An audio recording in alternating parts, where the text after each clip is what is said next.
Welcome to our panelists, first of all, and I will have you introduce yourself shortly. The purpose of Love Thy Neighbor is to invite people who identify with the same ethnicity, but may have different upbringings or may have had different life's journeys, and that's why I always like to have a panel. And the purpose is for me to ask questions to learn from our panelists a little bit more about their nationally shared cultures, but there may be disagreements at times. There may be different perspectives, especially because family culture will influence interpretation as well as our own life's journeys will influence our interpretation of our own culture. And so that all being said, I'm excited that we have a wonderful panel lined up for you today. And I will ask each of them to introduce themselves as well as give us a little bit about your background, if that would be okay. And if you're comfortable sharing what you do for profession, that would be fine as well. So Dr. Lam, would you be willing to kick off the introductions and introduce yourself? Yes, thank you so much again, Haiti, for having us and having this very interesting and fun discussion, I'm sure. My name is Lydia Lam. I am a trauma surgeon in Los Angeles, California. I was actually born here in the United States. I was born in Chicago, where it's really cold. We then since moved to Texas, Dallas, and that's basically where I had my elementary school years. And then my junior high and high school and everything else basically was in California and San Diego. I think one of the things that is interesting and not good about me is I don't speak Chinese, but very well. But my parents growing up spoke to us in Chinese throughout our entire lives. And so I do understand Cantonese very well. So when people yell at me, I just can't yell back in Chinese. I just smile usually. I know when I'm in trouble with my parents. And so from that standpoint, and my parents were very into the Chinese culture, and they believed a lot of the upbringing that they were brought up in as well. And the principles of education, which was their belief of making sure that we're taken care of in the future. I think that's what they really instilled in us. So I'm happy to be called Lydia, by the way. It's fine. In fact, that's probably what I would prefer. All right. Well, thank you, Lydia. It sounds like you've had quite the range of American cultural experience too, from Chicago to Texas to California. All right. Well, thank you so much. How about we continue with ladies first? Dr. Lee?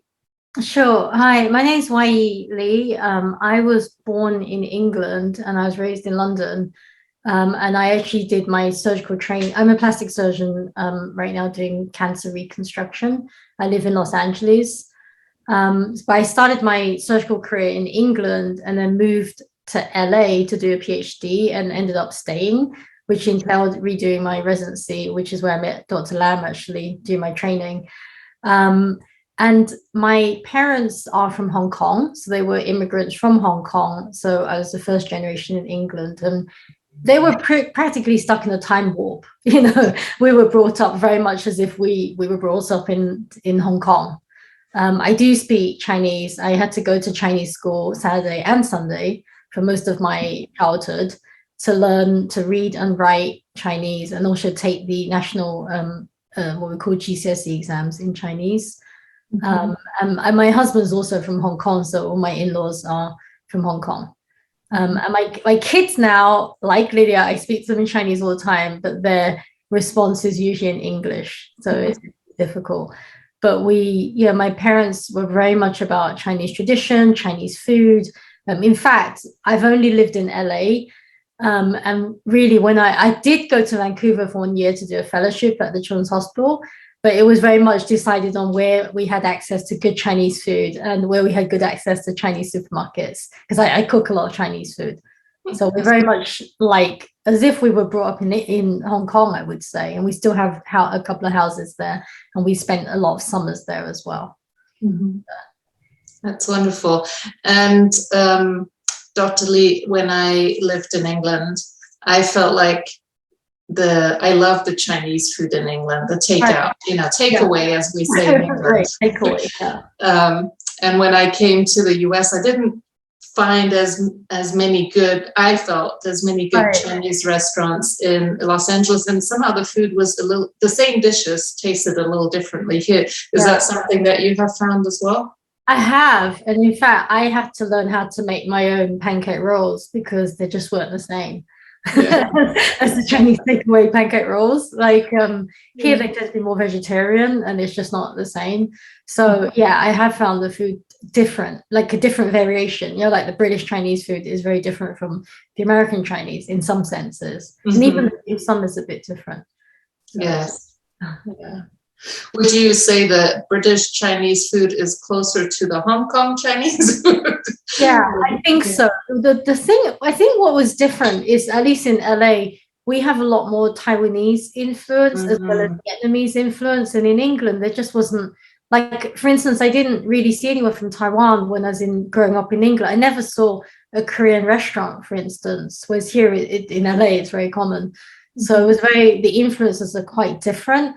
And I think people from Hong Kong, they tended to go to England later, because of labor forces, whereas in US, they came much earlier with railways and everything. So they're already like first or second generation. So we were more, I don't know, we're more like the people that just left Hong Kong, So, yeah. All right, excellent. And then last but not least, Jeremy. Hi, everyone. My name is Jeremy Shang-Chi Yao. You can call me Jeremy, but most of my friends and family in Hong Kong will call me Shang-Chi. That's my Chinese name. I graduated from Hong Kong high school back to 1997. So a month after the hangover ceremony, I moved to United States for my undergrad degree. The first state I stayed was Hawaii, actually. And then nice. Yeah, and then I spent a few years also in LA, like the Arcadia area. After I graduated from Hawaii, I got a job offer in New York. So I moved to New York. So since then, I've been working in different industry in healthcare. Currently, I work for New York as a family service advocate and also community health education for organ donation and transplant. So talking about food, I heard Toronto and Vancouver has the best Hong Kong style food if you get the chance to go.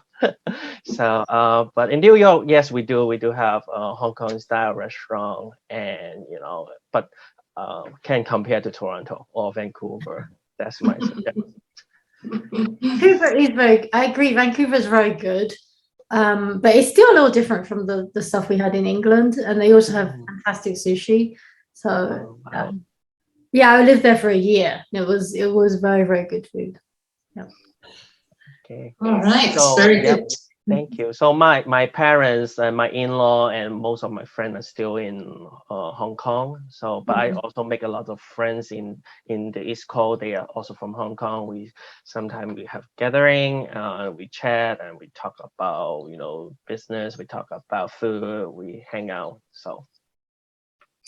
So one of the reasons we separated mainland China from Hong Kong, the live stream, is, of course, because of the history of Hong Kong being a British colony wasn't it until 97, Jeremy? 97. So you graduated the year that Hong Kong got their independence? 25 years ago. So this year is the 25th anniversary for the handover ceremony. And so that's how long I've been in the state. Oh, wow. So do you think there's going to be big celebrations, being that it's been 25 years? Is 25 years kind of a big number for people to celebrate as well for anniversaries? I think they try to, but I think they still monitoring the pandemic and make sure everything's safe. But I think they will try to make something. Every year, July 1st, they will make big celebration. But like what you say, like for this year, they try to make something even bigger, like maybe President Xi Jinping probably may visit Hong Kong, but they still monitoring, see how the COVID-19 pandemic goes over there. Mm-hmm. Wonderful. Well, thank you everybody so much for joining us. Again, if you just joined us online in the live stream or watching the live stream on Facebook, if you can share with us where you're joining us from. And if you do have any questions about our panelists at any time, feel free to put those into the Facebook chat and I will pose them to our panelists. So let me dive in with the first question. Let's talk a little bit about terminology. Is there a specific appropriate way of referencing somebody who is from Hong Kong? Is there an appropriate term as such? I don't think so, really. I think a lot of people who identify with Hong Kong, I mean, correct me if I'm wrong for what you guys think, but most of the people from Hong Kong speak Cantonese, even though a lot of people from Hong Kong actually speak Mandarin as well, because I think Hong Kong is such a huge metropolitan, business center that everyone needs to talk to each other. So a lot of Hong Kong people, but I think they all speak mostly Cantonese. I don't know if it's still like that. The last time I was in Hong Kong, it was. So typically if I see someone who speaks Cantonese as like their primary dialect, I'm guessing they're going to be from Hong Kong versus Mandarin as their primary dialect or any other dialect as their primary. All right. Is there an inappropriate, oh, sorry, Dr. Lee, were you going to say something? I was going to say, in Chinese, we would call someone from Hong Kong, 香港人, which is literally Hong Kong person. And then I have seen, because I read the British newspapers every day, and I have seen there they refer to them as Hongkongers, which is more, I would say it's more of a recent term, but I think it's appropriate. I think people are trying to just cling on to some kind of identity that they're still different, even though, China has absorbed them. There is obviously a very different, historic background to those people. And I think they're still trying to preserve. Would you agree with that, Jeremy? Because you were the one that was living there and you brought up there. That there's still kind of, at least my husband, he feels I'm a Hong Kong person. Do you know what I mean? And it's still very much part of his identity to keep that. Yeah, Dr. Lee, I agree with you. So I don't mind to be called Chinese. I am Chinese, but I would like to identify myself and introduce myself. I'm a Hong Konger. Hong Kongese, even though the term is not very popular before, but it's like what you say, it's getting more common. And you can even put it on Google and they give you the full description, Hong Konger.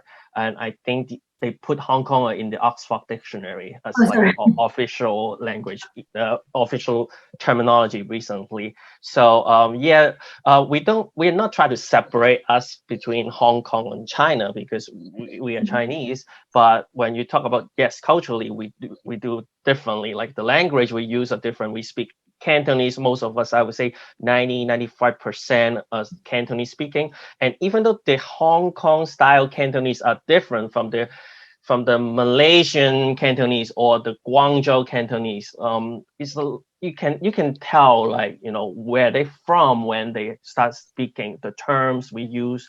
And also, we don't really against China, but sometimes we just feel like, yes, we have our own culture, we have our own food style, even written language, we write in traditional Chinese, and in mainland China they write simplified Chinese. So there's some differences over there, but I don't think it's a conflict there. But if you ask me, I will identify myself as a Hong Konger. Interesting. And is there, on the flip side, an inappropriate term that you wish people did not use to reference people from Hong Kong? Usually when I say, I tell people, like people ask me where I'm from, so I said I'm from Hong Kong. I don't get offended if people say, are you from China? But I will correct them. I would say not China, but Hong Kong, but you can say Hong Kong, China. And then because sometimes I don't want to get involved into, to too much discussion on politics and stuff. So if some people ask me, especially if I have friends from America, if they say, "Are you from China?" I will correct them right away. But if I do have some friends from mainland China, if they ask, "Are you from China?" I say, "Yeah, I'm from China, Hong Kong." So that's some difference there. Mhm. Yeah, and Yeah, I don't want to offend my friend from mainland China as well. I do find that interesting. I actually never noticed it. Haiti, you were mentioning this earlier, but when people ask me where I'm from, I'd be like, well, first of all, I was born here. But then my second sentence is usually, but my parents are from Hong Kong. They're not from China. They're from Hong Kong. Mhm. And that's usually how I've never said that they were from China. I Right. can't think of it. Mine's even worse. I'm like, well, I'm from England, and but my parents are from Hong Kong. You know, there's this big clarifying thing about no, not China. It's, I don't know. It just feels so different. But yet now Hong Kong is part of China. I know. You know, very confusing. I think for people, they're like, but that's the same, right? No, it's a little different. Mhm. And I think I look back, like some of these older generation, like my parents or my grandparents, they are immigrant from China. They're from a village in Canton. Yeah. So that's why they don't mind to tell people they are from China. Even I remember when I was in an elementary school in Hong Kong, every year they will ask us to fill up, student information. They will ask like, there's a one question, where you from? So of course I'm from like Kowloon, Hong Kong, but my parent will help me to write down our little like family village back to Canton. So that's where we're from. So that's where the family came from. So I think there's some difference between generations. But for me, I'm born and raised in Hong Kong, so I'm from Hong Kong. You're a Hong Konger. Or Right. Hong Kongese. That's kind of hard to say, actually. So do you believe that all Chinese people from Hong Kong have commonly shared values with which you are raised? I think again, like I previously mentioned, like the generations, like my father and my grandfather, they are like from Canton, so they really came from a traditional like Chinese culture and value they practice. But as you know, Hong Kong is we call a melting pot in between the traditional Chinese culture and the Western value. So to me, I'm kind of like the mixture. I always say, like, I heard someone describe that like children play dolls. So you get two play dolls, two different color, and you mix it together, and there's a new play doh called Hong Kong. So that's like I describe myself. So a mixture of Western and a traditional culture. But when you talk about the older generation, they will probably leaning to the older Chinese culture. Mhm. So when you say, so what I'm hearing you say is that in Hong Kong, there's more of an influence of Western culture mixed with traditional Chinese culture, or from mainland China. What would you interpret as the Western influence in the Hong Kong culture? Like the holidays, the religions, a lot of older generation, they still practicing Buddhism, Taoism, or family religions. A lot of newer generation, they're in Christianity. So we celebrate Easter's, we celebrate Christmas, and you might not aware in Hong Kong, the school take actually 10 Easter holidays, like 10 days off for Easter. Wow. So when I came to the United States, I asked like, oh, where's the Easter holiday? I look at the school calendar. They say we don't have that in this state, but in Hong Kong we do take a long day to celebrate Easter's. Amazing. Also, like the food style, when you talk about food, we all love to eat.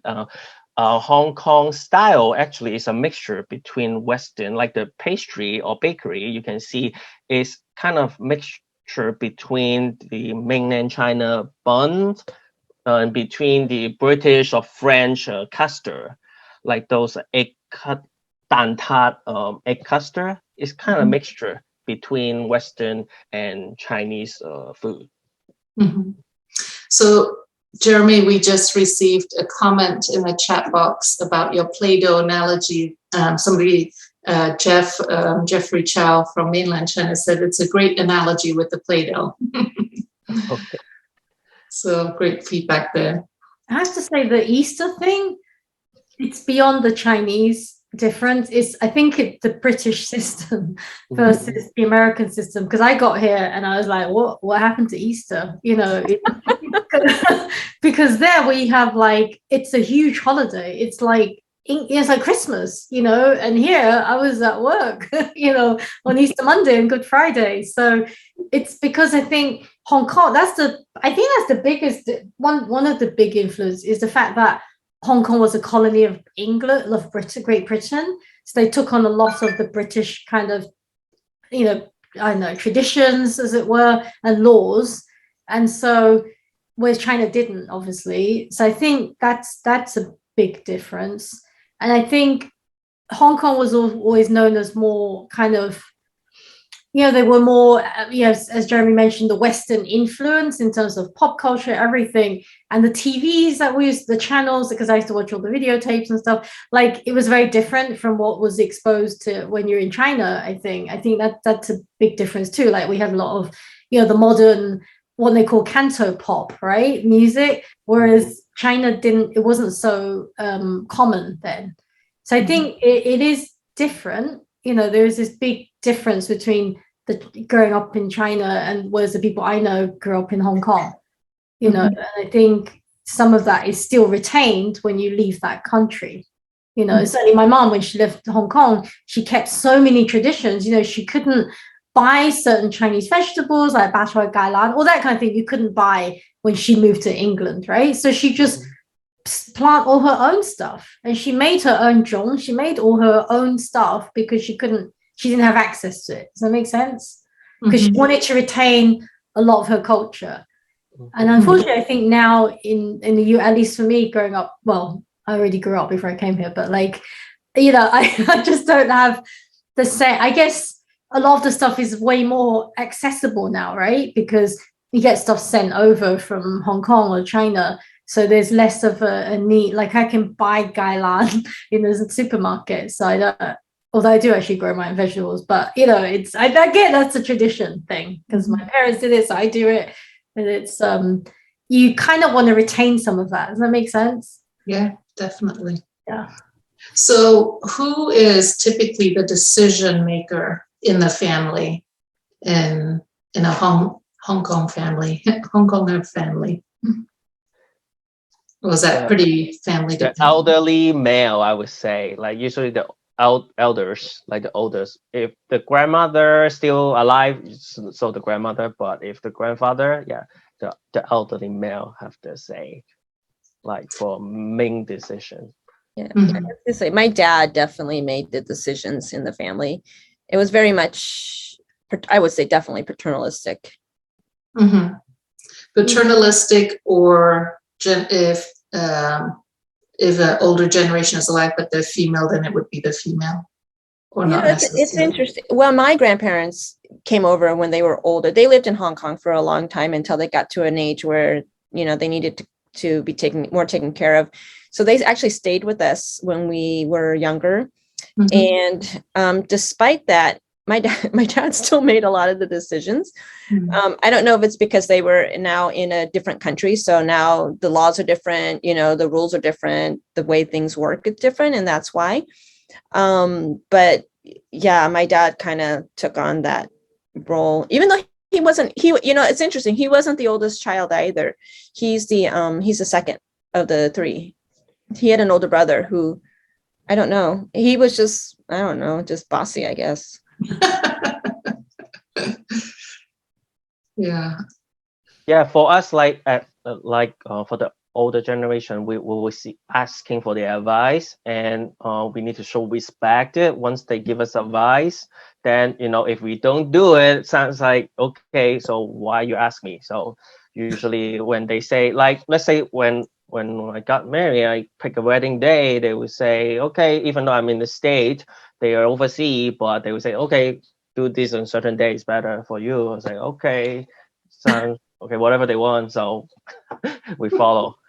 You bring up memories for me, Jeremy, because like my husband proposed Valentine's year 2000, and I told my mom and my mother-in-law, and they immediately looked at the calendars. They're like, okay, you either get married this year or you have to wait 3 years. We're like, hang on, we have to arrange a wedding in like number of months, and we ended up getting married that year because it felt like once you ask them, you cannot not do what they say. Does that make sense? Mm-hmm. And it was, yeah, I remember it was funny because when you said that, it suddenly triggered this memory of how much power they have over you. Like, you can't move house this day, you can't have a baby that day, you can't give them this name, and that everything is consulting the elders. So I would say inadvertently, whether they're in your family living with you or not, they are still like the wise person to consult, and their advice is kind of the law. I don't know if you guys felt that, like it's, you ask them and they just, there's no debate. There's just, well, you either get married this year or you have to wait, blah, blah, blah, because otherwise it's a bad year and you have bad luck forever. You get divorced. It's they're very defined, there's black and white. So yeah. Same with baby. My second baby was a pig, and I had, it was like, this is a good year as a pig, it's a golden pig, which is even better. It's like, yeah, right. It's very defined, and they know their role. They know that you have to ask them everything. If you don't ask them, you get in trouble. So yeah. So the reason they were suggesting that you wait for 3 years was because of each year having a significance in the Correct. Chinese culture. Right, exactly. Mm-hmm. Yeah. Yeah, but I can understand if you ask their opinion, then it would be disrespectful not to take it to follow their suggestion. Would they expect you consult with them as well? Oh, of course. Yeah, there's no question. Mm-hmm. All right, very good. So are there times, and in what ways do you think someone might misunderstand a Chinese person from Hong Kong? Or maybe a Chinese person in general? I think, I think Chinese people tend to be very, whether they are or not, but they sound very humble. They like to, the hosting is always very important. What comes to mind is, when you go to dinners or meals with friends and family, everyone fights for the check at the end, right? So everyone wants this, like, no. But then, if you're offering to do something, it's sometimes more of a gesture than what they really mean to say. I guess, does that make sense to you guys? Do you know what I mean? Yeah, it's like my mom doesn't say what she really means. Like, she'll just say it. Exactly. They don't say what they really mean because they want to be nice, and they want to be a good hostess, and they want to hot hey, right? Like very, like you want to be very hospitable, but sometimes that's not what they really mean sometimes. Right. And they will do it. Like, for instance, if I remember, like, once my mom's sister was saying, hey, my son is moving to London to do some job or blah, blah, blah. Can he just stay at your place for a few years? And we're like, we're so busy. And my mom's, yeah, of course, no problems. You know what I mean? And it was such a problem. And we did it because she could never say no. Yeah. This expectation of always saying yes and always doing to please others at the expense of your own family, at least in my family, Yeah, I know. I think it's any family. Yeah. So I think when people say, sometimes when Chinese people say yes, they mean maybe yes, but maybe not for, like at their, they know it's at their expense, but because they feel like they have to say yes. So I think one thing is like, when you ask something, you be very cognizant of what you're asking, because like few years is a long time to stay with someone, obviously. Yeah. But to ask to stay for a few months may be more reasonable, right? He stayed 3 years with us, by the way. Yeah. Is there a way of posing the question that allows them not to say yes? I mean, right now, I have patients that have surgery, right? But when you, for instance, if you have a mastectomy, you have breast cancer, you don't have to get reconstruction. So I always tell them it's a choice. Don't feel you have to say yes just because I'm offering you surgery. I got plenty of work, you know. You got to weigh up for you and your family what are the pros and cons of having surgery and the risks that are involved. And I've gone through those risks, and I want you to think about it, because some of them, yeah, definitely, Dr. Lee, please sign me up, because they feel obligated. They feel like I want them, that I'll be offended if they say, you know, after this meeting they decide not to proceed with surgery. But I tell them it is absolutely a choice, because I actually go to a Chinese group called the Herald Group, which is a cancer. It's a charity set up to help cancer patients who are of Chinese origin. And it's really to give them access to translators, you know, people that can help them fill out their FMLA form, to give them the services. Maybe something Jeremy is familiar with as well, where we're trying to give this population more access to care. And so a lot of these women, like I will see women who've had their mastectomy, they never got reconstruction. They'll say, oh, I didn't realize that the insurance covered this. I didn't realize we didn't have to pay for it. If I'd known 5 years ago, I would have got surgery. And in fact, some of them I have actually done surgery on. And I think it's being fearful of asking too many questions. You know, they just, you tell them something, yes, I'll do it, whatever. And they don't understand that they have they're in the driving seat, really, in some cases. So it's important to give them the choice to back out rather than just say yes to everything. I find in my practice, because I have a lot of Chinese from Arcadia and San Gabriel Valley. Do you feel they have more of a sense of obligation to say yes to you because you are Chinese, or do you think they would feel that with anybody? I think they feel that with anybody, but because I'm Chinese, they can express it. Does that make sense? Yeah. And then I think some patients, because I am Chinese, they're more willing to get a reconstruction. Whereas if they met someone who's not Chinese, especially a male surgeon, they feel quite intimidated, and they will just say yes to anything, really, because they won't ask that many questions, you know. Whereas with me, I have my slides are translated in Chinese character as well, so they can ask, you know, questions, and we always have a translator. And I speak, if it's Cantonese, I can do the whole consult in Cantonese, which is helpful. So I wonder if it's better then to pose things not in a yes, where yes is not necessarily an answer option, where they have to. Or giving them the option to go think about it and not reach a decision at the end of the 60-minute visit or whatever it takes. Saying, hey, why don't you think about it? Go home, talk to your family about it. I always encourage them to bring their family and go home, think about it, and let's just talk about this on the phone in a week or so, when you've had some time to digest the information and think of what you want done. Yeah. So kind of sharing the options and saying, let us know how you'd like to proceed. Yeah. Right. Yeah. I think it's also part of a Chinese culture, not just Hong Kong, but like Chinese culture. We respect the higher authorities, or like whoever has more knowledge, like, you know, healthcare professional, like a doctor, or in school, we need to listen to a teacher, principal, whoever is like higher, more knowledgeable. So that's why, like in a hospital setting, like when there's a doctor here telling me I need to do this and that, I'm afraid to challenge the doctor, because, you know, I'm not a doctor, but he or she is. So she has more medical knowledgeable for me, and she understands better than I do. So sometimes we also believe like silence is golden. So that's why, like when I first came to the United States, you know, I really like sit quietly, because I don't want to ask stupid question or challenge the teacher or the professor in college, because I've been in elementary school or high school, you know, we can't ask question at all. We just listen, we just follow and do our homework, do our project, and then that's it. We can get good grade. That's it. So I think it's a little bit like, because we follow the Confucius teaching, you know, we need to have the social harmony, and so you follow the high authority, then, you know, everything's peaceful. So that's why sometimes when you ask patient, especially for immigrant in the state, like if they have the language barrier, so they can't even ask question in their own language. So that's a challenge there too.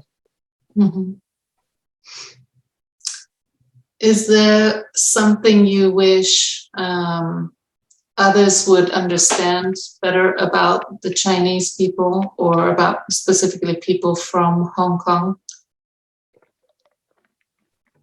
First of all, I don't do Kung Fu. And second, I'm not good in math. Your middle name is Shang-Chi. I don't know why my parents named that. What does Shang-Chi mean? Well, it's that Disney movie, Marvel is a Marvel superhero. and the 10 Rings. That's right. I've forgotten. Yeah. Shang in Chinese, which means noble, and Qi is wisdom. So my parents just picked that, characters, and then it pronounced like Shang-Chi, so they just spell it like that, and in Cantonese way. And my last name is Yao, is like a mountain. But if like my uncle in China, because they speak Mandarin, so their last name spelled like totally different way, like Qru. So, but we share the same characters. So, but I'm not a superhero. So, so in the Chinese form, normally though, the last name would be presented first before your given name, correct? Correct. So it would actually be flipped. It would be Mr. Yao Shang-Chi. Yep, you pronounce it right. Correct. All right, good. I think that goes to the cultural, because the ancestry, and that goes back to like the elderly, because that's so important who the people were above you. And that's why the family name is given, like first, because you're like, I'm identified as, I'm Lydia, but over there you're like identified as so-and-so's granddaughter or so-and-so's daughter. You know what I mean? Like that's usually how you're introduced. You're not introduced as yourself usually. Or someone's wife. Or I hate being called Zhang Tai. It makes me feel like some old woman. I'm like, no, you're not old. But it was funny what Jeremy was saying about the martial arts thing. I remember, and this is real. I was at USC for my plastic surgery residency interview, and the guy was like, "So do you do martial arts?" I used to have a girlfriend that did martial arts. Do you do it? And I was like, "No." Like, it's very stereotyping, and it still goes on, unfortunately. So yeah, that is a big thing. This prejudging profile thing. Yeah, I think it is because the movie start from the 70s. Bruce Lee, he has the famous movies from Hong Kong, and then Jackie Chan in the 80s, 90s, and it give influence that all people from Hong Kong or China can practice martial art. But I'm not. I'm not. What are some of the positive things you wish others would understand about Chinese people from Hong Kong? I think we are really hardworking, right, Lydia? Do you agree? I think so. Right? Yeah. I think that's actually true. And by the way, I am pretty good at maths, so I'm just saying that. But it's those things I actually do think we have really good work ethics, and I've trained a bunch of residents now, and I do feel a lot of the Asian, like not just Chinese, but Asian in general, are really quite hardworking. And I'm not generalizing, but I'm just going by experience and just going by numbers. I think there's always exceptions, right? But as a whole, you generalize because there's a generalization. And also I think a lot of Asian people in general don't like to toot their own horns. Right. So a lot of Asian people are very accomplished, and they don't come off as such because they don't talk about that. I mean, I think Yi is a great example. When I found out she was a full-fledged real surgeon and she was my intern, I'm like, what? Like, she didn't tell me that. She's just working, doing her intern work, which is like definitely probably something you haven't done in like years. I don't know. It was 10 years. Yeah, exactly. But yet she came, she did her job and she did it well, and she was diligent about it, and never would I have known had it, I didn't find out from her, that's for sure. I heard it from elsewhere. And I think that's a lot of that work ethic that you were saying. I think people in Hong Kong has the longest working hours. Like I heard, like average like 10, 12 hours. When I went back to Hong Kong, I couldn't even meet with my friends like till 8 or 9 p.m. or after, because just they work really hard, and also Hong Kong is an international city, so they have to deal with their client. In our time, it's their midnight, something like etc. So I think Hong Kong people, like, they're hardworking, and also they work very smart. Like I can see, like they always think about efficient way to improve their performance, and also how to get things done better. Yeah, I agree. A lot of when I went to university in England, I went to Birmingham or Birmingham, we had a lot of Hong Kong students, and I still keep in touch with them. I see them when I go to Hong Kong. We're on Facebook together. We are in touch. Some of them have moved to England, and basically many of them were doing a full-time job, they're doing evening class, they're always trying to challenge themselves, and they never stop. And I think that's like, it just speaks a lot to that culture and that belief that they need to keep doing stuff. And yeah, you're right, we used to meet at like 8. The good thing is Hong Kong, restaurants open till really late, so like, and there's so much food, but like they would be meeting at 8 or 9 in the evening because they have to like gaban and all that, do extra shifts, and they work really hard. This is outside of the medical field, so they do have this really good work culture, I think. Well, both what you were describing in terms of respect for the elders, as well as the hard work. I remember in England, they were looking into why Asian children were performing better in school, grade school as well as secondary school. They tended to find that Asian children often had a higher grades at school. And they found, as they interviewed the children, a lot of sense of, it came from that place of respect for the elders, and a sense of duty to work hard in school, to study hard, and not to prioritize play, and not to be lazy, but to work hard because their parents worked hard to give them this opportunity. And so it was kind of interesting to hear a very different type of response than you would normally expect from children. Yeah, and unfortunately, it perpetuates. Like, I still tell my kids now, look, I don't expect anything. All I need is a bunch of A's. What's wrong with you? Like, and you have to win piano and speech and debate, but otherwise you're not going to get into the good colleges, and then you're not going to do very well, unfortunately. I think. Oh, sorry. I don't know. I don't know about you, Jeremy, or you, Lydia. I feel like it's just so inherent that you just keep preaching what was set down on you as well. It's really weird. It's like really hard to break that cycle of expectation and values. Yeah, I think in like my parent generation, education is a luxury. Even in Hong Kong, education is not free. Back then, until like I think the 70s. So I remember my mom has to quit school because she has a big she has lots of siblings, so she had to look for work after graduating from primary school, and then start helping out, financially supporting her own family. And so when she has her own family, she always say, education is so important. And then in the 80s and 90s, and the British government gave us like the free and also mandate education for 9 years. So at least we can choose 9 years, and then it gradually changed to 12 years. So students from Hong Kong, they can enjoy free but mandate 12-year education. So when we are young, we just like you get to good school, get good grade, and get into your university, whether locally or go to overseas. That's basically our own goal as a student in Hong Kong. Mm-hmm. So I have a question in the chat.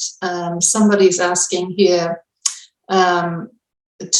She says, 2 of my colleagues from Hong Kong, when I lived in British Columbia, Canada, had fathers with 3 wives. Is that common in Hong Kong? I would say it was more common in the older generation. Like my mother's father had 3 wives. Yeah. So back then they would typically have one in like China that no one kind of knew about, and then they'd have one in Hong Kong. He went one above because he moved to England and got another one. So, you know, get free. But yeah, but not like the generation above me, at least. Yeah. My great grandfather had two wives, because like on both sides, my grandparents had like 12 and 14 kids on both sides. Wow. And but it's not from the same wives. So there were like more than one wife. So it must have been a little bit more common back two generations back. 2 generations back. And I assume from a legal perspective that was not against the law as such. I don't think so, because there wasn't much governing between the Hong Kong government and the China. What people did in China, no one really kind of governed that, I don't think. So, yes. I mean, by the time they move to England, they're not going to look up stuff that happened in China or in Hong Kong. So I have another question for you from audience member. The question is, aside from the work ethic you have discussed, what else do you think has caused Hong Kongers and Chinese in general to be so successful in every country, culture to which they have immigrated, from Southeast Asia to Europe to America? There has to be more to it than effort. What else culturally or otherwise plays into that success? I think when you look up the history of Hong Kong and geographically, Hong Kong is a window of mainland China, because I don't want to give like a history lesson, but you know, back to the like Korean War, Vietnam War, the Western world has a separation between mainland China, the communist government, and the Western world. Now Hong Kong, because it was under the British colony, and it provide a window, not just export, but importing capital from the outside world to mainland China. Not talk about like lately, when China entered the world WTO, and a lot of these like foreign investment is going through Hong Kong. So I think that's one thing is geographically Hong Kong has a very, very good advantages. And also, like, talk about education. We grew up learning Chinese and also English. We might not speak fluent, but at least we have basic knowledge and practice in English. We can write, we can speak, verbally, business language you can speak. So I think that gave Hong Konger advantages to become success. And also historically, like what I say, Hong Kong is a window between China and the Western world. So. I wonder if that, as well as coupled with what Lydia said earlier on in terms of humility, being willing to be humble as you encounter other people, that's part of, because that's a big piece that I talk about in Bridging Cultural Communication, is the importance of cultural humility. And I wonder if that's because that's so ingrained already in the Chinese culture of being humble, if that kind of adds to that adaptability as such in working with people of different cultures successfully. I read, I don't know if you read the book Outliers by Malcolm Gladwell. So it's actually a pretty good book. I made my kids read it when they were younger, but it talks about how there are no prodigies. It's about being at the right time, giving the right set of conditions, and being successful based on that. So Mozart wasn't a prodigy. He happened to have a dad who was a really good pianist, gave him all the best piano lessons, and set him on a very successful early path. And one thing they talked about, they actually addressed this whole chapter on it, about how Chinese kids are very good at maths, right? Jeremy isn't apparently, but so one thing they talked about is about rice paddy fields, and there's a theory about that. But the other thing that struck with me, that did resonate with me, is the way we do our numbers. Like 12 is sub yi, which is 10 and 2. So in your brain, you can already see 12 as 10 and 2. And then when you're doing, maths, it's more logical. and logical from a very, very young age. Like we really focus a lot on times table, which I noticed, by the way, my American brought up kids are not as fluent with their times table. Whereas when we were drummed, it was drilled into, I don't know whether my kids are just a little bit behind, but like, for us, when we were young, we had to recite them. My mom made me recite my timetables, like back to front, whatever. Whereas these ones, they're not dropouts, but they're not as, quick. I memorized that table on my first grade or second grade. Right, exactly. I had to do that. Yeah. So I think there are some educational differences, and also some, like, the numbers, the way we learn our numbers. I think it makes sense, and I would actually refer you guys to that book. It's actually quite a good book. It talks about the 10,000 hours thing. Like how to be a really good pianist, you have to put in a certain number, like a pilot, you have to put, same with surgery, right? You have to put a certain number of hours. Some people are gifted, but they still have to work. They're not just gifted, they're good and they work hard.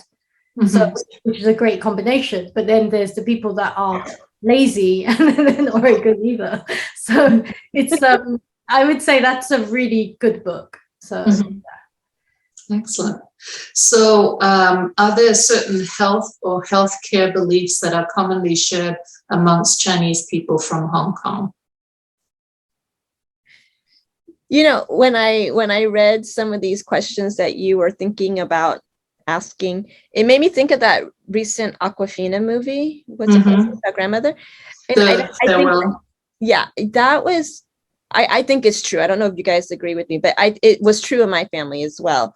It was don't tell grandfather that he's got pancreatic cancer. Like he doesn't notice the pain in his belly, right? Like there's not something wrong.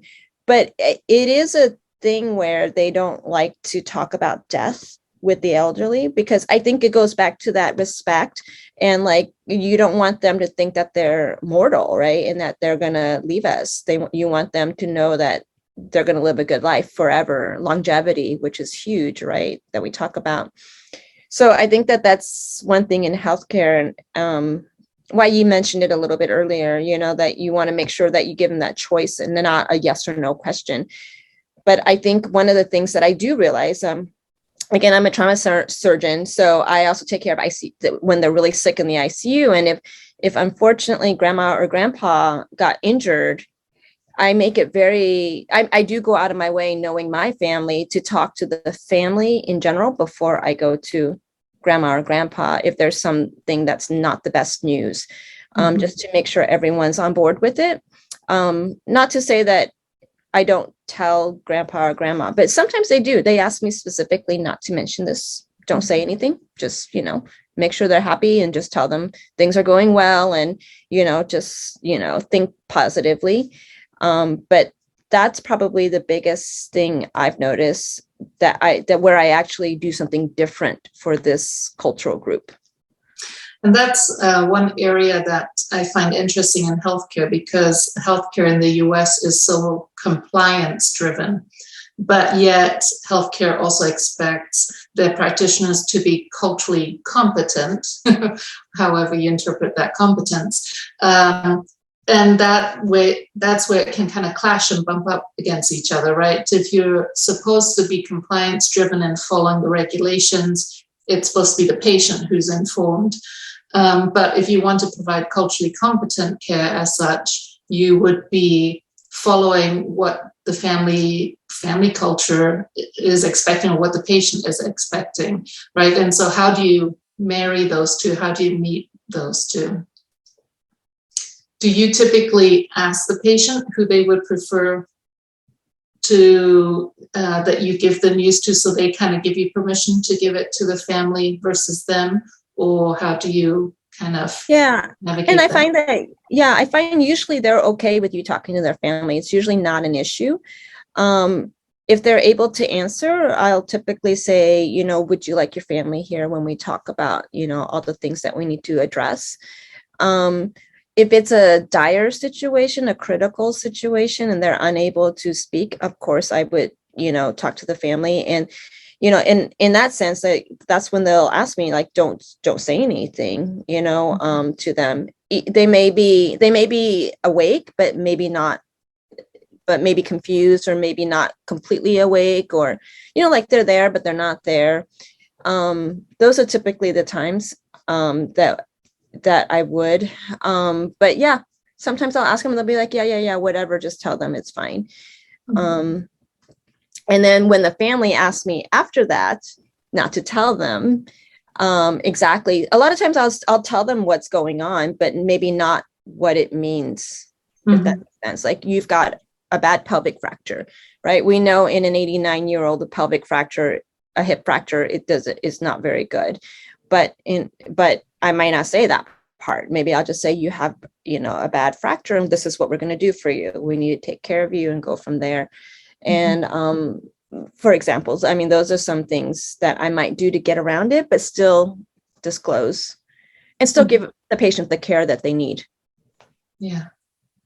I think there's still a lot of suspicion about getting surgery, for instance. I mean, just speaking to my mom and her friends, like, they will avoid surgery until they die, literally.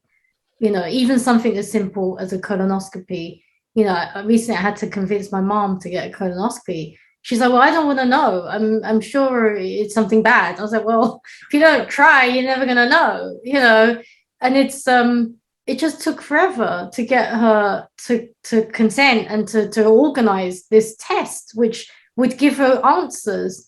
And there's just a big suspicion. She'll tell me, oh, Mrs. Wong was just going for a simple surgery and then she was dead. And it's like, she has all these little stories that are terrible. And if it was up to her, I wouldn't have a job, basically. But it's a huge suspicion. You know what I'm saying? Yeah. And they have all these horror stories that they pass among themselves. And it's very suspicious. Same as getting a vaccine, for instance. I know that until the recent COVID, the big increase in cases in Hong Kong, a lot of my in-laws, they weren't vaccinated. They were part of that was also suspicion because it was a Chinese vaccine, but none of them were getting, even younger people were not getting vaccinated. And it's this inherent suspicion. And the other thing I would say is very much like, when they die, they want to be complete. There's this, this Chinese thing about you don't want to be complete as a body. You don't want to lose bits of your body when you come back, kind of thing. So I remember a couple of times I had to talk about organ donation when I was probably when I was under Lydia's supervision as the intern. But it's and the only Chinese speaking, kind of thing. So I always say, why you come? I'm like, I need someone who speaks Chinese. I need help. And it's hard, right? Because they want to keep their body intact. And the idea of removing like their eyes to give to someone else is horrific to them. I know Jeremy may have more to say on that, but as what I do, they basically, a lot of them are very suspicious about surgery. If they can avoid surgery, they will avoid surgery. Yeah. So I think Chinese people, go ahead. I feel like Chinese people don't like to hurt their bodies or like remove things. And this is even from like the whole body is like a Buddhist thing, right? But even Christians, this is not this is more like a traditional way, like the Confucius saying that in order to honor your parents, you don't want to damage your hair, skin, your body. So yeah, that's my challenges in my work when talk to Chinese family about organ donations. They always talk about they need to burial or cremate it in the whole body, or no surgery, no procedure after the patient passed away. We need to spend a lot of education time and opportunity to share with them like why it's so important. But that's their traditional belief that body has to be intact and respected. So one point I would like to bring up is the people, whether from Hong Kong or from China, they also value about the traditional Chinese medicines. So like if I have a common cold, my parent will say, don't take Tylenol, just drink some hot herbal tea and then go to sleep and you'll be fine, and sweat it out and you'll be fine. Same as like the COVID vaccine. Some people they say there's some Chinese medicine you can find on the local pharmacy, and which is good, and but none of these like have data to back up, but people trust those Chinese traditional herbal tea or medicine rather than the Western, even though they respect medical professional, but they still believe traditional medicine. Mm-hmm. I think what Yi was saying is there's a huge distrust in like people who speak a different language. If there's like even my mom, who's been here for how many years she's been here, but she she follows the little Twitters and whatnot, like along the Asian. But if someone in Chinese writes about something, that's more true than what I'm saying to her. I'm like, mom, here I am. I'm right here. Like, you paid for my education. This is what I'm helping you with. But she'll be like, but I just, but this is what they're saying. I'm like, I can't. That's, Chinese people who speak Chinese mean a lot more to them than a Chinese person who doesn't speak Chinese. So there's an affinity bias to something that a Chinese person is saying versus general knowledge. And what I'm hearing overall is an aversion to negativity or negative thoughts or something that is damaging as such. They prefer to focus more on the positive and what can you do and what are the positive outcomes. They don't want to know complications. They'll be like, no, don't try, it's like, if you bring it up, it's going to happen. So don't even talk about it, which is hard to get informed consent. I was going to say, no informed consent. Exactly. Right? But you're right, Lydia. My mom sends me all these articles about how to cure bad spinal fractures. And it's all this stuff that I do not believe in. Although I have to say, as a product of Western medicine myself, if I have a sore throat, I make watercress soup myself, but it makes me better. So there might be a little bit to it. Which I tell myself, by the way, because that's a tradition. So it's it's kind of funny to on one side say, oh my God, they believe it. But then there's a little bit of me that believes stuff as well, right? Mm-hmm. So it's it's kind of interesting. But yeah, in general, I would say there is this distrust. Mm-hmm. I don't see how it would ever go away, I'll be honest with you, because it's just something that's been passed down over the generations. If you go to Hong Kong, there's so many herbal tea shops, right? And everyone believes in it. And then why not, right? Because there's a placebo effect too, right? So it's really interesting. But, I literally have patients that come and they've taken all these herbs and some of them make them bleed. And it's really annoying when you're in there and it's bleeding and what's happening. And when we did the live stream about mainland China, the discussion point came up that Chinese medicine has thousands of years of practice and that not everything is bad in Chinese medicine. There's a lot of value there, and it would probably be beneficial to seek out opportunities for integrating, because there's a lot of negative things about Western medicine too, right? All we have to do is listen to an ad about some drug and all the side effects are listed. So finding ways of kind of how can we integrate and marry the two? And I wonder if that would help to build a little bit more trust over time if some of it was more integrated versus, oh, that's bad, this Western medicine is the only way to go. You know what I mean? Yeah, there are some clinical trials in cancer looking at different Chinese herbs that are going on right now, actually, in different countries, including the US. And I think there's definitely some value in it. It just takes a long time to validate some of the things that have been going on for years.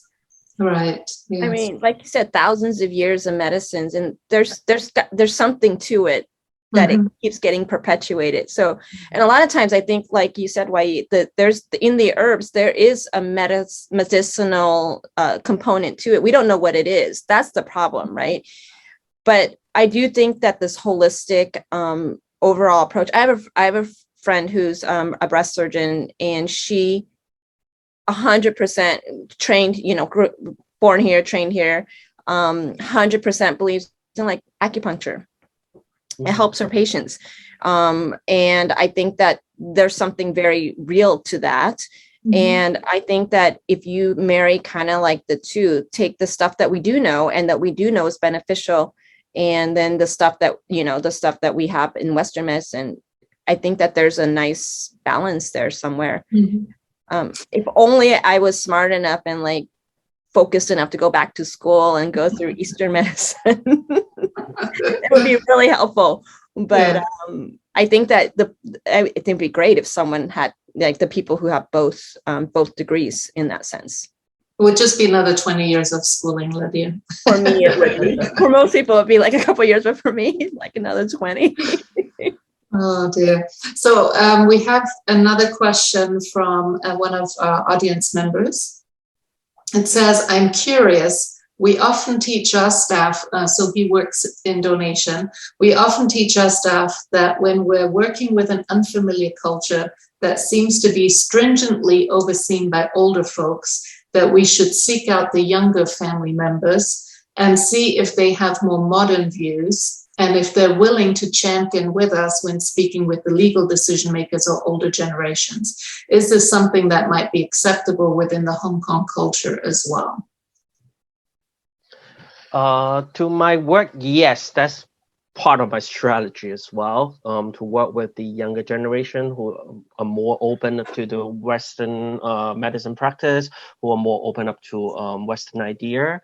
Again, the final decision, they still have to seeking counsel or advice from the older generation, but the first step, if we can work with the younger generation first, and then get their support, and then work with the older generation, rather than just directly go to the grandfather, and then we get a straight no.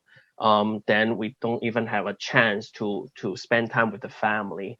So yeah, that's one of the strategy I usually do in my work. When I do the family assessment, I will look at the younger generation and then work with the older generation after. And Jeremy, along those same lines and what you mentioned early on in terms of power dynamics and people who are in certain roles in certain professions, that there's more respect, then have you found that it can be helpful to pull in a Chinese physician or surgeon to also help reiterate the value of donation to a Chinese family? Have you found that to be beneficial, or is it? Yeah, I think it helps. It helps, first of all, the communication, the family will feel more comfortable to ask questions, and also the answer they got, they feel more trust, I think, because they can hear in their first language, and not through an interpreter, or even like me, like they call me like a donation specialist in some point.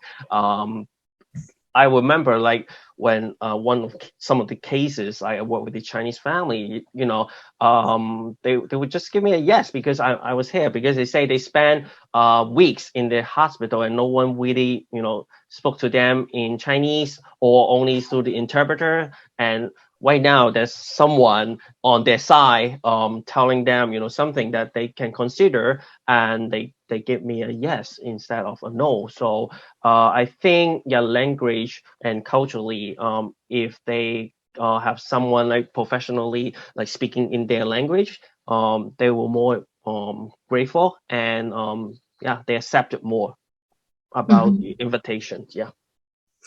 And would you say that is regardless of what Chinese background they have? So would like a Hong Konger family be open to mainland China person speaking in Cantonese to them? Would they be more receptive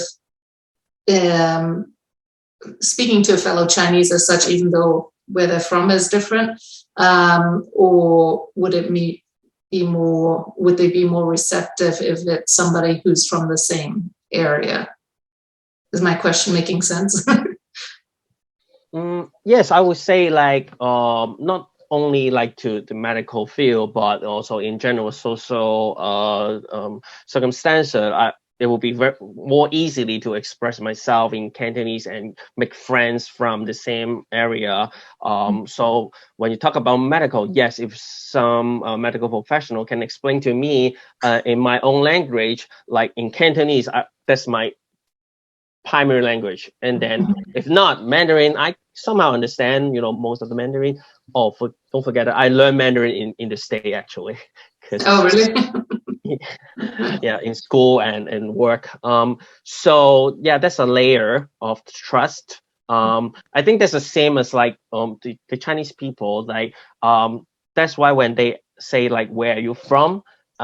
I think like people from Shanghai will easier to make friends from Shanghai. People from Hong Kong easier to make friends from Hong Kong. It's kind of like a circle, like from yourself and then expanded out. Mm-hmm. So geographically and culturally, that apply to our culture. Mm-hmm.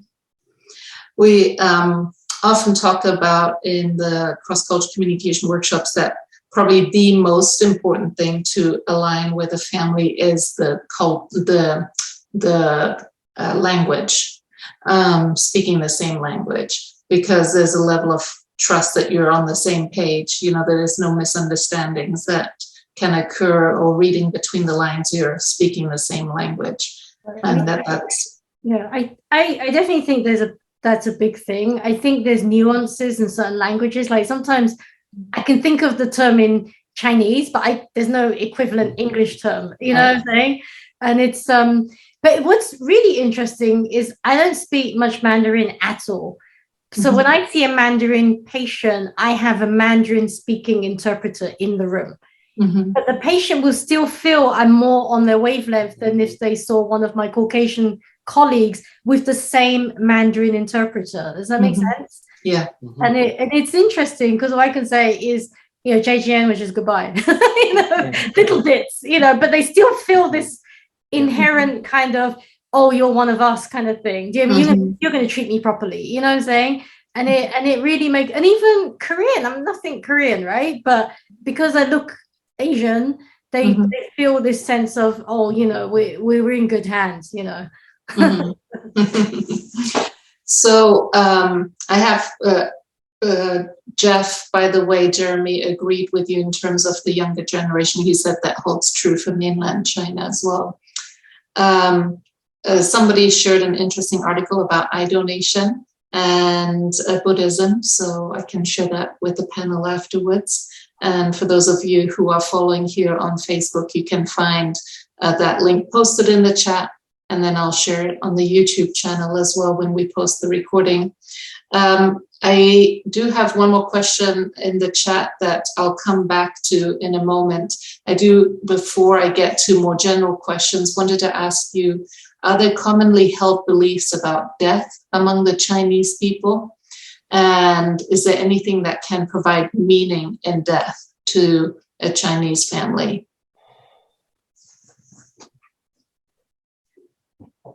So you kind of talked about the body needing to remain whole and not to be cut. Is there anything else held, you know, commonly held beliefs about death? And then is there anything that provides meaning in death? I think that in general, the Chinese people, which means you pass on to a next life, and also some believe that you join to your ancestor. So it really depends, because nowadays, like a lot of people, they still believe or practice in Buddhism and Taoism, and some like me, like I believe in like Christianity. So we do have our own beliefs on life and death. Like for my father's and grandfather generation, they really believe is like death is like a reunited to, you know, their own ancestor. So even my grandfather passed away in Hong Kong, like we have to bury him back to the family temple in Guangzhou. So that's like, you know, his belief, and that's what his wish. But now for me, I really don't care if I need to, you know, bury back to the family temple. I only went there when I was 10, so I really don't care. So I think it really depends on the generation and, you know, where they get educated, and also, you know, what religion they believe. Yeah, sounds like religion will have a big influence on that. And one thing I heard previously from a Chinese journalist, he mentioned how heroism is a big thing in death. If you die being a hero, that brings a lot of honor and value to the family. Is that something you would agree with for the Hong Kong Chinese culture, or from your experience? Yes, I think so. If you that's the way like people in China, like they really honor like hero, or there's a teaching like you sacrifice yourself and then to maintain social harmony to help other is a big thing actually. Um, Sometimes back to my work, like people just didn't connect the organ donations to this heroic act. Sometimes they need to make the decision in a very emotional moment. So it's so hard to give them those education saying, hey, organ donation is a heroic act that will help you. But in the general, in the community education session that I give to the Chinatown community, they agree. They all agree. But just like at those moments when they need to make that decision, body integrity will override, what they heard priorly. So that's something that has lots of work for me to do. This is a little off topic because I'm going to talk about the Taiwanese people instead of Hong Kong people. I had the opportunity to go to Taiwan and participate in there's only really one place where people actually donate their bodies and for education. And it's because of the Jushi sect of the Buddhism. And it's interesting because that's exactly one of the teachings is like the last thing that you can do is that heroism is like you can be a teacher to all these people who are going to be physicians. And so as for cadavers, one of the things I was there for was for cadaver-based kind of education for surgeons. That was the only place we could go to because that was the only place in Taiwan that they donate their bodies for education. And it's because they really do believe in this teaching that this is my last thing that I can give. And being a teacher is so revered in that. And maybe that goes back to the, education and how Asian people tend to do well in schools because education is so revered as a precious, the one thing that no one can take from you. So what my mom always says, the one thing no one can take from you that you can actually take and become, support yourself. So I don't know if that's kind of what I thought of with heroism in that sense. And and then like you said, Jeremy, everyone agrees, but to actually drop the gauntlet, the day that it comes, they're like, well, maybe not for me, but everyone else should do it. Yeah, interesting. So kind of moving away from healthcare questions, somebody else posed a question here. For the two of you who did not grow up in Hong Kong, but have parents or spouses from there, and the one who has lived in the US for 25 years, what things have you tried to hold on to from Hong Kong, from your Hong Kong culture, and what things have you been happy to adopt a more British or American mindset about? Do you want to go first, Wai? Yeah, I mean, the food, I've tried to keep the food and the Chinese New Year traditions like Lacey, the respect of parents, because I am a parent. So I like that. So I try and keep that. Education, I drill it into my kids all the time. Like Lydia's parents, it's the one thing that you no one can take away from you. It's true. It's like a mantra. In terms of what I've given up, so something I have worked on myself is this whole humility thing. I'm trying really hard to do a bit more blowing on trumpet, because in US you do have to do, I feel like it's almost a necessity. Like, I'll give an example. I'm applying for promotion right now for associate professor, and with that there's this 2-page statement you have to write to promote yourself, right? To like justify why you should be promoted. And I wrote this thing, I spent quite a long time on it, and I handed it to my current chief, and he sent it back to me, and we met, and he said to me, it's good, it's got the timeline and where you graduated, it's got all your papers, but you're not selling yourself. Like, where on this thing does it say we have to promote this girl, she totally deserves it? This is not selling you. You need to work on this and sell yourself. And I thought I was being quite boastful in this thing, right, that I'd written. And I really thought, God, it's still there. That being humble that my mom drilled into me all these years ago is still there. And I'm really working on trying to improve that. I don't know if it's a good thing or a bad thing. It's just a way to survive, I think, Mhm. Yeah, I don't know that. Does that resonate with any of you guys? Like, yeah. It's funny that you say that. So it took me almost 4 years for me to finish my dossier to get my promotion, because you know what held me up? My personal statement. Right? Like, what am I supposed to write about myself, right? Yeah. It's all there on my CV. I don't need to reiterate it and tell you how great I am or what I've accomplished, because it's there on my CV. Yeah. Because it feels like right. It feels like wrong, right? It feels right. wrong. Yeah. But I agree 100%. Very proud of the Asian food, not giving that up. So that, and the one thing that I do keep from my family is exactly that. It's like, definitely go back to the parents and respect them. And I feel like if my nieces and nephews don't do that, I'm like, that's not okay. And I either smack them or I'll have my sister smack them, either way. Oh, smacking is another thing, like a little bit of spanking. Yeah. Not like hard. Everyone's fine. No one has bruises or anything, but there is some tough love in a Chinese household. At least in my Chinese household, there was a lot of tough love, and I turned out okay mostly. But I think that's the one thing that I did very much adopt from the Western side, is I do speak up more for myself, and I didn't. I did really well in high school and elementary school. I got straight A's up to my political science class, where I was expected to open my mouth and express my opinions. And I was a shy person, a shy kid to begin with. I wasn't a loud kid. But that was the hardest part about doing it. I got a B+, by the way. I didn't make it. Oh my God, a B+, right? Oh my God. What is that? But it's okay. It's over now. I'm good. And now I can't shut up. So it all comes back. So are there certain things that you adopted that you would say are more where you feel like you're being anti-Chinese in your mindset?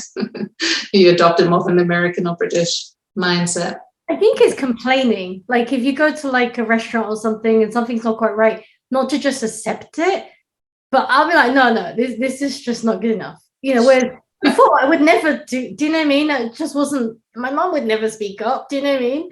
And so that I have adopted. There's, if you don't complain, there's no point complaining when you get home and you whine about it. Do you know what I mean? Mm-hmm. Kind of too late. So you have to just say it, like once, and this is going to be a really bad example, but I went for dim sum with my friend, and she's from China, and she's a physician as well. She's not a surgeon, but like she basically is not a speaking up kind of thing. She's very, very traditional. So I have this thing. I love the Chinese belly pork that's really crispy, and you eat it for one reason, because it has that crispy skin thing, right?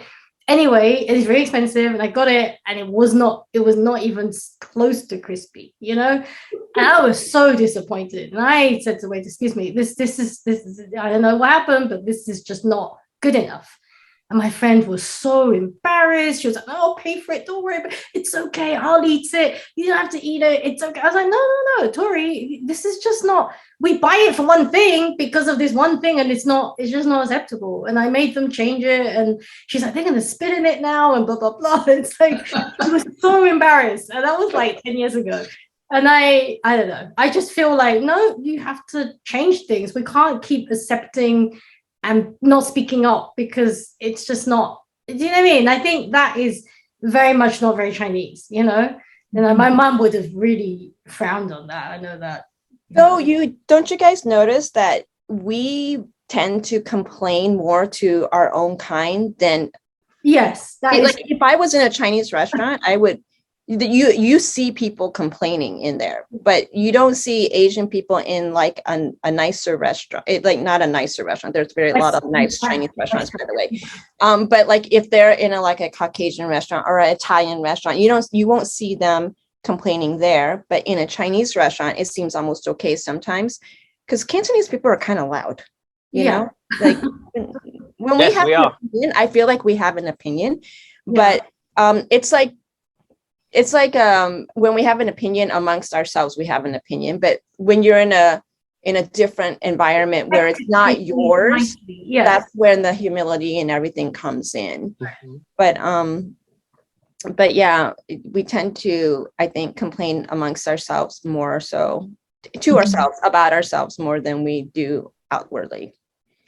So are there certain do's and don'ts when you interact with a Chinese person from Hong Kong? Are there certain things that I would say when you engage or interact with the Hong Kong people or Chinese people, no touch. Whether same gender or opposite, like I mean, I've been in the state for long. I will try. If I talk to other people from other culture, they kiss on cheek. They hug. For me, I don't feel comfortable.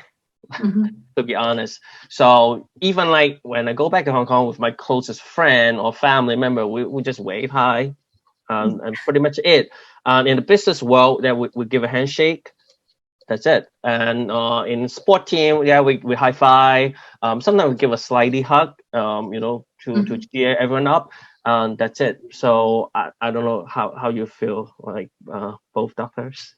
Yeah, no touch. I'm trying to think because I have a lot of patients that like hugging, and I want to say the Chinese patients tend not to hug that much, and they don't ask. Like I have patients that say, "Hey, can I hug you?" Blah blah blah. But I would say that doesn't happen that much with Chinese people. I agree. Yeah. All right. And are there certain things that are a good way to start off with a Chinese person in terms of things that one should do? Like what you mentioned, like previously you said, like address their last name, like their family name.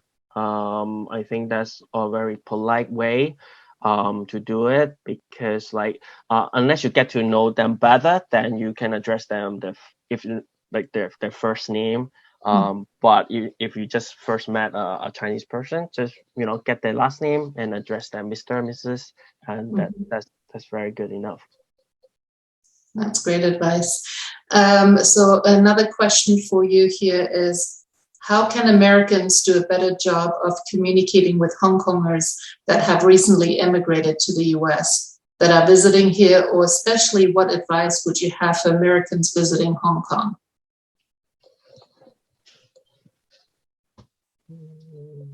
It's a Jeremy question. No.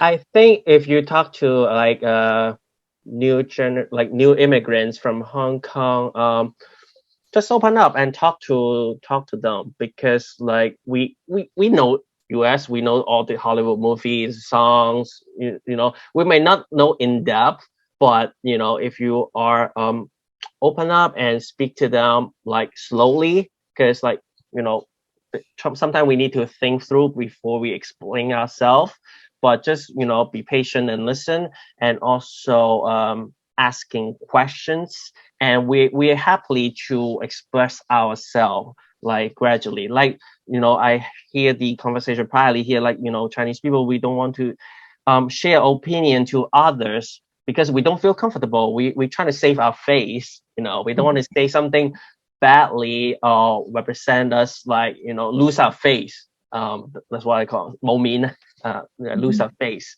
So I think it's like just take some time and talk to each other.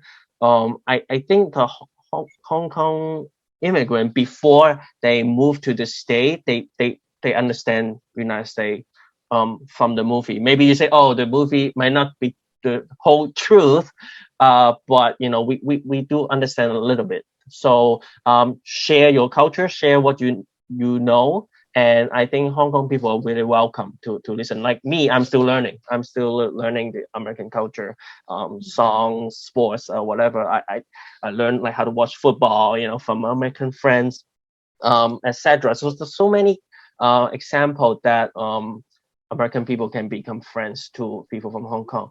Yeah. You have one up on me there, Jeremy. I still don't get Yeah, football. Jeremy, I don't understand baseball, football, or basketball. They all live on the ball, and I don't know the difference personally. Oh dear. So let's round it up. Excellent questions from our audience. Thank you so much for those wonderful questions.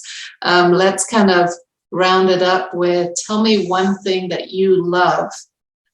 Food clearly came through. One thing that you love about the commonly shared practices and values of the Chinese people.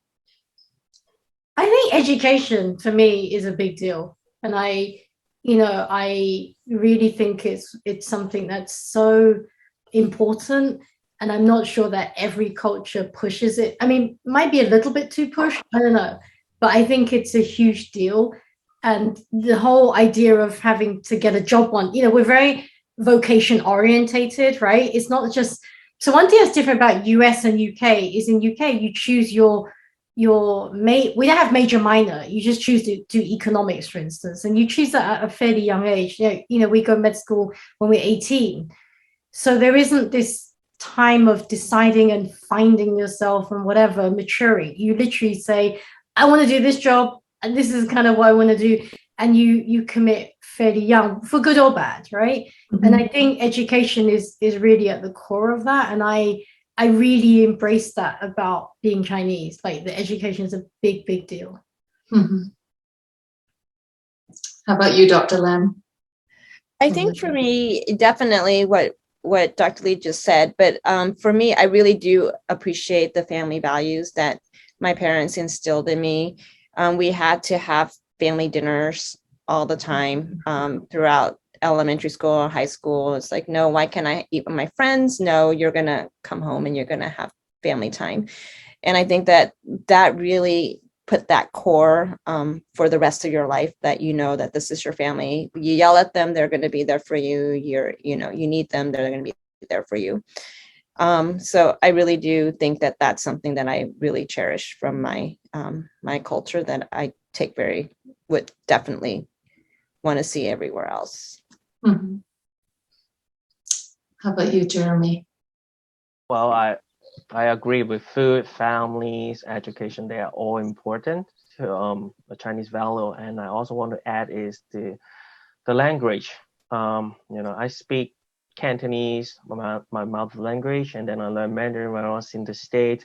It is a big part for me to connect it to my culture, to learn the history, the literature, the poetry, because the language, and also communicate to each other. This is so important to keep the language as my value is very important to me. Mm-hmm. Wonderful. Well, thank you so much to each one of you for making the time. I know you're all very, very busy people, and I really appreciate you being willing to make this time to share more about your insights, your experiences, and of yourself with all of us. So thank you so much for your time. Thank you as well to those of you who attended on Facebook and watched the live stream. I know that there will be many others who will watch the recording as well. So thank you very, very much. I appreciate it. And to all our panelists, have a wonderful rest of the evening and appreciate your time. Thank you. Thank you so much.